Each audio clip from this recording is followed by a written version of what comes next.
Kementerian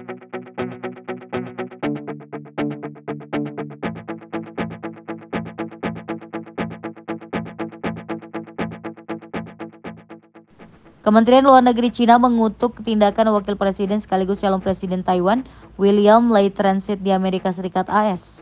Kunjungannya ke negara Amerika Selatan itu untuk menghadiri pelantikan Presiden Santiago Pena. Paraguay merupakan satu-satunya sekutu diplomatik Taiwan di Amerika Selatan. Dalam pernyataan yang dibagikan di jejaring sosial X, Lai mengatakan bahwa senang tiba di New York, sebuah ikon kebebasan, demokrasi, dan peluang. Menjelang kedatangan Lai, pejabat AS mengungkapkan harapan agar transitnya berjalan tanpa insiden. Sebagaimana diketahui, ketegangan antara Cina dan Taiwan sudah berlangsung lama. Partai Komunis Cina yang berkuasa mengklaim Taiwan sebagai bagian dari wilayahnya, meskipun tidak pernah menguasainya. Beijing telah berulang kali menegaskan opsi penggunaan kekuatan untuk menerbitkan pulau yang memiliki pemerintahannya sendiri itu terbuka. Tidak lama setelah ketibaan Lai, Kementerian Luar Negeri Cina mengatakan dengan tegas menentang setiap interaksi resmi antara AS dan Taiwan, serta setiap kedatangan separatis kemerdekaan Taiwan di AS. Kementerian Luar Negeri Cina juga mengatakan Taiwan adalah inti dari kepentingan inti Cina dan mendesak AS untuk mematuhi prinsip satu Cina. Beijing menekankan pihaknya mengikuti setiap perkembangan dengan cermat dan akan mengambil langkah tegas dan kuat untuk menjaga kedaulatan dan keutuhan wilayahnya. Berikut ini adalah Selat Bashi, selat yang memisahkan antara Taiwan dan Filipina. Wilayah ini sangat vital bagi Taiwan, Cina, Filipina, bahkan Amerika Serikat. Alasan pertama, selat ini berada dekat dengan pelabuhan Kaohsiung, Taiwan, pelabuhan terbesar yang menyediakan 60% volume kargo Taiwan, sehingga sangat penting bagi pertahanan Taiwan. Pakar militer Cina memahami pentingnya hal ini ketika mereka mengadakan 6 latihan tembakan di sekitar Taiwan pada tahun 2022, dan 2 diantaranya berada dekat dengan pelabuhan Kaohsiung. Kemudian Amerika Serikat melihat ini sebagai lokasi strategis untuk mengendalikan selat ini agar dapat menolak akses Cina menuju Samudra Pasifik terbuka. Selain itu, AS juga diberi akses ke 4 pangkalan militer Filipina, sehingga memberi mereka kendali yang lebih besar atas Selat Bashi, sekaligus balasan untuk menjaga teritori di utara Filipina. Yang terakhir, padatnya jalur kabel internet bawah laut di wilayah ini sehingga sangat penting jika masa perang terjadi.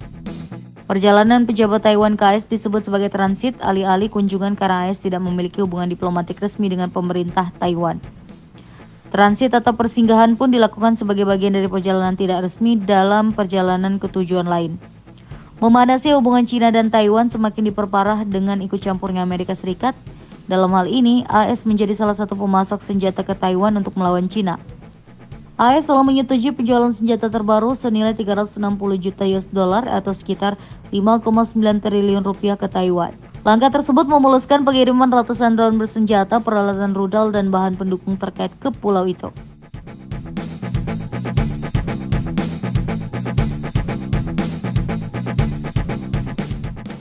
Disebutkan pula bahwa penjualan tersebut melayani kepentingan nasional, ekonomi, dan keamanan AS dengan pendukung upaya berkelanjutan negara penerima untuk memodernisasi angkatan bersenjatanya dan mempertahankan kemampuan pertahanan yang kredibel. Presiden Taiwan Lai Ching-te atau dikenal pula William Lai dalam konferensi persnya berterima kasih kepada AS karena menyetujui penjualan senjata terbaru ke Taiwan. Dia mengatakan otorisasi semacam itu membantu menjaga perdamaian dan stabilitas di Selat Taiwan.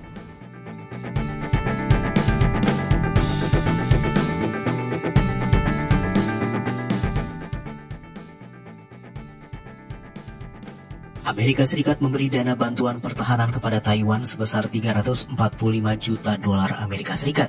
Ini di luar berbagai perjanjian pembelian senjata oleh otoritas Taiwan. Tujuan dari hibah ini ialah memperkuat pertahanan Taiwan sehingga Cina enggan menyerang. Dana tersebut disetujui Kongres AS pada Sabtu 29 Juli 2023 dini hari waktu Indonesia. Pakar dari Institut Pertahanan Nasional Taiwan, Su Xiaohuang, kepada Central News Agency menduga dana itu akan banyak fokus pada pertahanan udara, terutama pesawat nirawak. With respect to Taiwan, the capability that we are providing them is defensive capability. As you know, in accordance with the Taiwan Relations Act, we are committed to helping them get the capability they need to defend themselves. And so this is no change from what we've done in the past.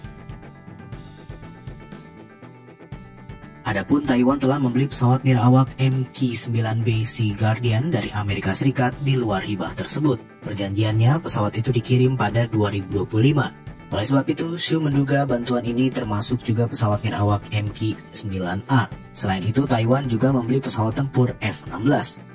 Menteri Pertahanan Amerika Serikat Lloyd Austin pada Mei lalu menjelaskan ada otoritas penarikan khusus Presiden atau Presidential Drawdown Authority atau PDA. Ini adalah kewenangan Presiden Amerika Serikat menyalurkan senjata kepada pihak lain apabila keadaan dinilai genting.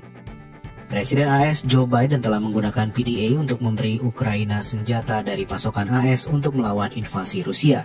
Meskipun keadaan di Taiwan tidak masuk kategori genting, DPR AS menyetujui PDA untuk Taiwan supaya China gentar dan enggan menyerang Taiwan karena dampaknya akan sangat buruk.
Sabtu 19 Agustus 2023, militer Cina kembali menggelar latihan perang di sekeliling Taiwan. Latihan ini sebagai peringatan serius Beijing pada Taipei atas kunjungan Wakil Presiden Taiwan William Lai ke Amerika Serikat Jumat kemarin. Kementerian Pertahanan Taiwan mengatakan pihaknya mendeteksi 42 jet tempur Cina dan 8 kapal dalam latihan militer tersebut. Disebutkan pula Taipei merespon dengan mengerahkan kapal-kapal dan pesawat-pesawat tempurnya. Taipei menambahkan sebanyak 26 jet tempur Cina terbang melintasi garis tengah selat Taiwan di area selebar 100 km yang memisahkan Pulau Taiwan dan Cina daratan. Selama puluhan tahun, garis tengah itu dianggap sebagai garis batas tidak resmi antara militer Taiwan dan Cina. Pemerintah Taiwan mengecam keras latihan militer Cina tersebut. Taipei menegaskan pihaknya memiliki kemampuan, determinasi, dan kepercayaan diri dalam memastikan keamanan nasionalnya. Badan pemerintahan di Taiwan yang mengurusi kebijakan terkait Cina mengimbau Beijing agar menghentikan intimidasi dan memulai pembicaraan dengan Taipei. Dewan itu menyatakan rakyat Taiwan bertekad mempertahankan diri dan tidak akan bertekuk lutut pada ancaman pasukan luar. Para pejabat Taiwan menilai Cina kemungkinan menggelar latihan militer itu dengan berdalih peristiwa lawatan singgah Lai di Amerika Serikat. Latihan militer ini diperkirakan untuk mengintimidasi para pemilih dalam pemilu presiden tahun depan dengan menebar kekhawatiran bakal pecah perang jika Lai terpilih nanti. Adapun beberapa jam sebelum Cina menggelar latihan militer, Presiden Amerika Serikat Joe Biden mengadakan pertemuan puncak trilateral dengan Presiden Korea Selatan Yoon Suk Yeol dan Perdana Menteri Jepang Fumio Kishida di Camp David, Amerika Serikat. Salah satu butir kesepakatan mereka adalah menegaskan kembali pentingnya perdamaian dan stabilitas di Selat Taiwan sebagai elemen keamanan dan kemakmuran yang tak tergantikan bagi komunitas internasional.